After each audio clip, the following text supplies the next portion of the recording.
अस्सलामु अलैकुम वरहमतुल्लाहि वबरकातुहू। आज हम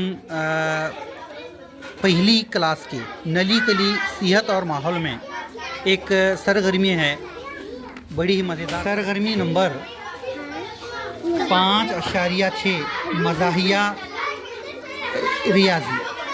हिदायत है, दिए गए हिसाबात सहलकार रहनुमा बुलंद आवाज़ से पढ़ेंगे, ये सुनकर जवाब खाली जगह में लिखेंगे।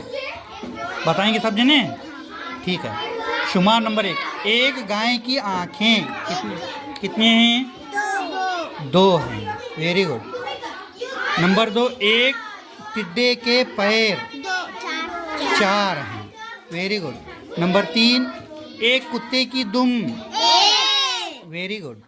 नंबर 4, कबूतर के पाँव की उंगलियां 8। Very good. नंबर 5, एक जासूद के फूल की पंखुड़ियां।